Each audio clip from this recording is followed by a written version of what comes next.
செல்வ பிறந்தே அதான் பண்ணுறாரு, வேற என்ன இருக்கு?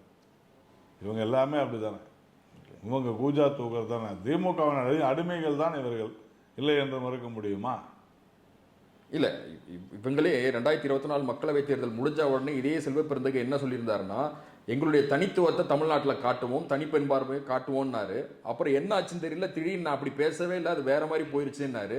இப்போ இவரே உதயநிதிக்கு ஆதரவாக என்ன ஆச்சுன்னு இப்போதான் உங்களுக்கு தெரிஞ்சு போச்சேன். உதயநிதி தான் வரணும்னு சொல்றது வந்து தெரியுது என்ன ஆச்சுன்ட்டு. திமுகவினுடைய அடிமைகள் காங்கிரஸ் கட்சியினர் என்பதில் இதிலிருந்து நாம் தெளிவாக தெரிந்து கொள்ளலாம். ஓகே, இல்லை முதல்வராக ஒருவர் ஆக்டிவா இருக்கும் போது உதயநிதியை தூக்கி பிடிப்பதற்கான காரணம் என்னங்கிறதா இப்போ கேள்வி. காரணம் என்ன? வாரிசு அரசியல் தான். அதாவது அதான் என்ன கேட்டாங்க, முதல்வர் வெளிநாட்டிற்கு செல்வதால் உதயநிதியை துணை முதல்வராக போடுகிறார்களான்னு. இல்லைன்னு, துணை முதல்வராக உதயநிதியை ஆக்க வேண்டும் என்பதற்காக முதல்வர் வெளிநாடு செல்கிறாருன்னு நான் சொன்னேன். ஏன்னா இதில் வந்து பெரிய வித்தியாசம் இருக்குது. நீங்கள் ஒரு அரசியல் என்று சொன்னால் நம்ம வந்து இது உட்கட்சி அரசியலாக நாம் எடுத்துக்கொள்ள முடியாது. ஏனென்றால் இது துணை முதலமைச்சர் அப்படின்ற பொறுப்பு ஒருவேளை உதயநிதிக்கு கொடுக்கப்பட்டால், அளிக்கப்பட்டால், அது குறித்து விமர்சனம் செய்வதற்கு நமக்கு முழு தகுதியும் இருக்கிறது, உரிமையும் இருக்கிறது. அப்படி பண்ணணும்னு சொன்னாக்கா இவங்க என்ன செய்யணும்? இவருக்கு அடுத்ததாக மூத்த தலைவராக இருக்கக்கூடியவர் துரைமுருகன் அவர்கள், அவருக்கு தானே அது கொடுத்துருக்கணும் நியாயமா? அப்போ குடும்பத்திலிருந்து ஒருத்தர் கொடுக்கணும்னு சொன்னால் கனிமொழி அவங்களுக்கு கொடுத்துருக்கணும். அது இல்லாத, அதாவது சீனியாரிட்டி பிரகாரம். ஆமாம், அது இல்லை குடும்பத்திலே. அது இல்லாத உதயநிதி கொடுக்குறதா இருந்தால் இதுதான் வாரிசு அரசியல். இல்லைன்னு இனிமேல் இவங்க சொல்ல முடியாதுல்ல. இல்லை, அதில் தாமோ அன்பரசன் என்ன சொல்கிறாரு, நடிகர்கள் நாடாளுவதற்கான தகுதியே இனி கிடையாதுன்னாரு. உதயநிதியே கிட்டத்தட்ட 10 படங்களுக்கு மேலே சினிமாவில் அறிமுகமாகி தான் அவர் அரசியலுக்கே வராரு. அவருக்கு ஒரு ஐடென்டிட்டி சினிமா கொடுக்குது. தாமோ அன்பரசனுக்கு ஒரு அமைச்சராக நீடிப்பதற்கு இனி எந்த அருகதையும் தகுதியும் கிடையாது. ஒரு முன்னாள் முதலமைச்சரை, ஒரு பெண் முதலமைச்சரை மிக தரக்குறைவாக பேசியிருக்கிறார். இது வன்மையாக கண்டிக்கத்தக்கது. அதே போல் சினிமாக்கார யாரும் முதல்வராக முடியாதுன்னு சொன்னால் இவர் என்ன சொல்கிறார்? உதயநிதி முதல்வராக கூடாதுன்னு சொல்கிறாரா, துணை முதல்வராக கூடாதுன்னு சொல்கிறாரா? அப்படி இல்லைன்னா உதயநிதிலாம் ஒரு நடிகரா அப்படின்னு கேட்குறாரா? இது நமக்கு புரியல. இது வந்து உண்மையிலேயே அந்த கட்சிக்குள்ளே இருக்கிற கோஷ்டி பூசலின் அடிப்படையில் தான் அவர் கேட்டிருக்காருன்னு நினைக்கிறேன். ஏன்னா இவர் உதயநிதியே எல்லாருக்கும் தெரியும், ஒரு 5-6 படம் நடிச்சிருக்கிறாரு, இல்லை 10 படம் நடிச்சிருப்பார். அப்போ சினிமாக்காரன் வரக்கூடாது அப்படின்னு இவர் சொன்னார்னா அது உதயநிதியை தான் குறிக்கிறதாக நான் கருதுகிறேன். அப்படி பார்த்தா அது கலைஞரையும் குறிக்கும், மு.க. ஸ்டாலின் அவர்களையும் குறிக்கும். அவங்களும் திரைப்படங்கள்ல இருந்து தானே வந்துருக்காங்க. திரு ஸ்டாலின் அவர்கள் வந்து ஏதோ ஒரு திரைப்படத்தில் நடித்தாரதுக்கு அப்புறமா அவர் பண்ணல. இன்றைய சூழ்நிலையில் அவர் குறிவைத்து தாக்குவது உதயநிதி ஸ்டாலினை தான் என்று நான் கருதுகிறேன். ஓகே, அவர் இந்த அம்மையார் ஜெயலலிதா அவர்களை பற்றி பேசினது வந்து அதிமுக பக்கம் பெரிய எதிர்ப்பை தெரிவிச்சிருந்தாலும் நீங்கள் அதுக்கு ஒரு கண்டனமும் தெரிவிச்சிருந்தீங்க, நாளிதழில் அது பார்க்க முடிஞ்சது. இது மாதிரியான பேச்சுக்கள் தொடர்ந்து திமுகவில் சிவாஜி கிருஷ்ணமூர்த்தியில் ஆரம்பித்து அமைச்சர்கள் வரைக்கும் இப்படி தான் பேசுகிறாங்க. இவர்கள் மீது எந்த சட்ட நடவடிக்கையும் எடுக்கிற மாதிரி தெரியலையே சார். இம்மென்றால் வனவாசம், ஏனென்றால் சிறைவாசம்ன்ற மாதிரி பாசிச திமுக ஆட்சி தொடர்ந்து முதலமைச்சரையோ அல்லது திமுகவையோ விமர்சனம் செய்பவர்கள் மீது நடவடிக்கை எடுத்து வருகிறது. உதாரணத்துக்கு 2 தினங்களுக்கு முன்னால் சவுக்கு சங்கர் விவகாரத்தில் நீதியரசர் சென்னை உயர்நீதிமன்றம் அளித்த தீர்ப்பு வந்து உண்மையிலேயே இந்த அரசாங்கத்திற்கு ஒரு கொஞ்சமாவது பொறுப்பு இருந்தால் இந்த அரசாங்கம் அவர் மீதான அந்த வழக்கை ரத்து செய்திருக்க வேண்டும். அது செய்யலை.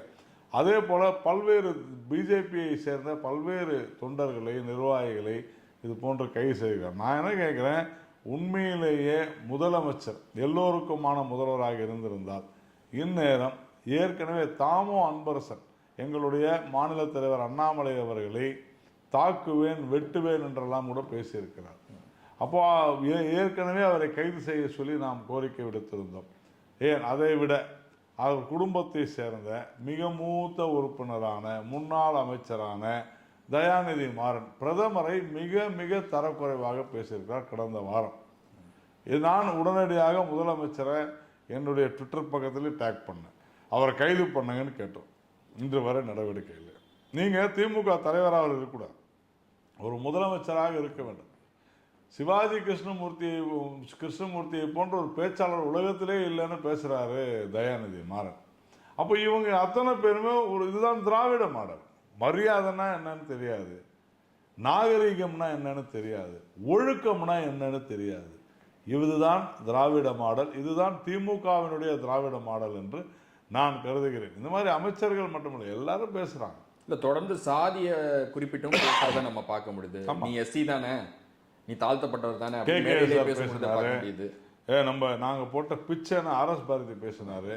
தொடர்ந்து நாம் பார்த்து கொண்டு தான் நீதிபதிகளே அப்படிதான் பேசுறாங்க. அப்போ இது உண்மையிலேயே திராவிட முன்னேற்ற கழகம் என்பது, திராவிட மாடல் என்பது அநாகரிக மாடல். இதைத்தான் மு.க. ஸ்டாலின், ஏன் நீங்க இவ்வளவு சொல்றீங்க, உதயநிதி ஸ்டாலினே அப்படித்தானே பேசுறாரு. அன்னைக்கு எடப்பாடி அவர்களை பேசும் பொழுது டெட் பாடின்னு பேசினாரு தேர்தலுக்கு முன்னால. அதன் பிறகு எடப்பாடி அவர்களையும் சசிகலா அவர்களை குறித்து ரொம்ப கொச்சையா ஒரு விஷயம் பேசியிருக்கிறாரு. இதெல்லாம் சர்வசாதாரணமாக அவங்க வாயில வருது. இதைத்தான் வனவாசம் புத்தகத்தில் கண்ணதாசன் எழுதியிருக்கிறார். அதனுடைய நீட்சி கொண்டிருக்கிறது. அதுதான் விஷயம். ஓகே, தற்போது கடந்த 2 நாட்களாக நேற்றும் இன்றும் பார்த்தீங்கன்னாக்க இந்த போதைப் பொருள் தொடர்பாக திமுக தொடர்ந்து எல்லா இடத்துலையும் நாங்கள் அவேர்னஸ் கிரியேட் பண்ணுறோம். இன்றைக்கும் முதல்வர் பேசியிருக்காரு, போதை ஒழிப்பு உறுதிமொழி ஏற்கணும் அப்படின்னு சொல்லியிருக்காரு. சார், யாரை உறுதிமொழி ஏற்க சொல்கிறாருன்னா, மாணவர்களிடத்தில் உறுதிமொழி ஏற்க சொல்கிறார். நாங்கள் போதைப் பொருளை உட்கொள்ள மாட்டோம். நான் என்ன சொல்கிறேன், நீங்கள் அரசியல்வாதிகள் இனி போதைப் பொருளை விநியோகிக்க மாட்டோம், அரசியல்வாதிகள் போதைப் பொருளை விநியோகத்துடன் கூட்டு வைக்க மாட்டோம், காவல்துறையினர் உரிய நடவடிக்கை எடுப்போம் அப்படின்ல நீங்க உறுதிமொழி எடுக்கணும். இந்த கைதாயிருக்க 4 பேருமே திமுகவை சேர்ந்து. அதுதான் சொல்றேன். அப்ப நீங்க இந்த மாதிரி, நான் அதனால தான் சொன்னேன், நீங்க இவ்வளவு மோசமாக சமுதாயத்தை சீரழித்து கொண்டிருப்பது, மாணவர்களிடத்துல உறுதிமொழி. நான் இனிமேல் போதை மருந்து கிடைக்கிறனால தானே சார் அவங்க போதை மருந்துக்கு அடிமையாகிறாங்க. கிடைக்கிற அளவுக்கு இதை கொண்டு சென்றது யாருன்னா அரசாங்கம்.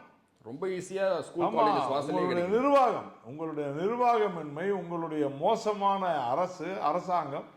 இதை உறுதிமொழி எடுக்க வேண்டியது திரு ஸ்டாலின் அவர்களும் அவருடைய அமைச்சர்கள். உறுதிமொழி எடுக்க வேண்டியது காவல்துறை அதிகாரி.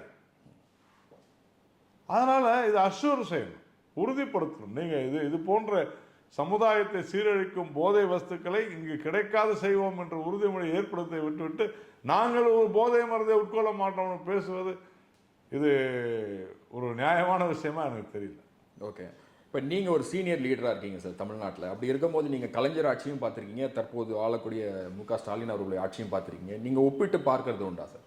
நான் ஒப்பிட்டுலாம் பார்க்க முடியாது. ஏன்னா திமுகவினுடைய ஆட்சி என்றாலே அது திராவிட மாடல். இவர்கள் இப்போது சொல்கிற சட்ட ஒழுங்கு சீர்கெட்ட, எந்த விதமான ஒரு நேர்மையும் இல்லாத, லஞ்சம் ஊழல் மிக்க, அதே மாதிரி அராஜகமான ஒரு ஆட்சியாகத்தான் நான் பார்க்கிறேன். அதனுடைய நீட்சி தான் இது. ஓகே, இப்போ அமைச்சர்கள், திமுக அமைச்சர்கள் மீது சொத்து குவிப்பு வழக்கு போய்கிட்டு இருக்கு, அதையும் நீங்கள் விமர்சனம் பண்ணியிருந்தீங்க. அதுக்காக ஒரு என்ன சொல்றது, நம்பிக்கையான ஒரு தீர்ப்பு வருமா? இல்லை, நம்பிக்கையான தீர்ப்புன்னா அரசாங்கம், அதுவும் லஞ்ச ஒழிப்புத்துறை தானே. இந்த லஞ்ச ஒழிப்புத்துறை இது எப்படி செயல்படுது? ஏன்னா அந்த நீதியரசர் ஆனந்த் வெங்கடேஷ் அவர்கள் எப்படி லஞ்ச ஒழிப்புத்துறையும் அரசாங்கமும் கைகோர்த்து கொண்டு இவர்களை விடுவிப்பதற்காக நீதிமன்றத்தில் நீதிபதி உட்பட எப்படி ஒரு தீர்ப்பு கொடுக்க கூடாது என்பதற்கு உதாரணம் இந்த தீர்ப்பு சொல்கிற அளவுக்கு கடுமையாக விமர்சித்திருக்கிறார். இந்த அரசுக்கு துளியேனும் வெட்கம் என்பது இருந்தால் இந்நேரம் அந்த 2 அமைச்சர்களும் ராஜினாமா செய்ய சொல்லி இருக்க வேண்டும். ஆனால் அதெல்லாம் செய்யலையே. இவர்களிடம் நீங்கள் என்ன எதிர்பார்க்க போகிறீர்கள் எனக்கு புரியல. இப்போ இந்த வயநாடு பிரச்சனை கூட பார்த்தீங்கன்னா பிரதமர் போலன்னாங்க. இன்னைக்கு அவர் போய் மருத்துவமனைக்கு போய் அந்த இடத்துக்கும் போயிருக்காரு, மருத்துவமனைக்கும் போயிருக்காரு, எல்லா பேஷண்ட்டையும் பர்சனலாக மீட் பண்ணியிருக்காரு. அந்த வீடியோக்கள் நம்ம பார்க்க முடியுது. இதனுடைய ரியாக்ஷன் இப்போ காங்கிரஸ் ரொம்ப அமைதியாக பார்த்துக்கிட்டு இருக்காங்க. இதை நீங்கள் எப்படி பார்க்குறீங்க?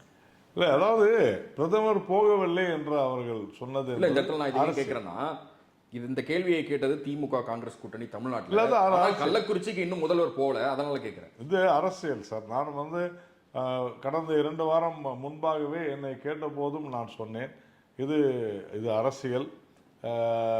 பிரதமர் இப்பொழுது வயநாடுக்கு போகக்கூடாது, முடியாது. ஏனென்றால் அங்கு மீட்பு பணிகள் நடைபெற்று கொண்டிருக்கின்றன. அது தடைபட்டுவிடும். அவருக்கான பாதுகாப்பு பாதுகாப்பு அப்படின்னு இருக்கும்போது தடைபட்டு, அதனால் இப்போ போகாது இருக்கும். ஆனால் உறுதியாக செல்வார் என்று நான் கூறியிருந்தேன். சென்று இருக்கிறார். இதில் நாங்கள் அரசியல் பண்ண வேண்டிய அவசியம் இல்லை. ஆனால் இது போன்ற விவகாரங்களில் மலிவான அரசியல் செய்யாது திமுக உள்ளிட்ட கட்சிகள் இருப்பது அவர்களுக்கும் நாட்டிற்கும் நல்லது.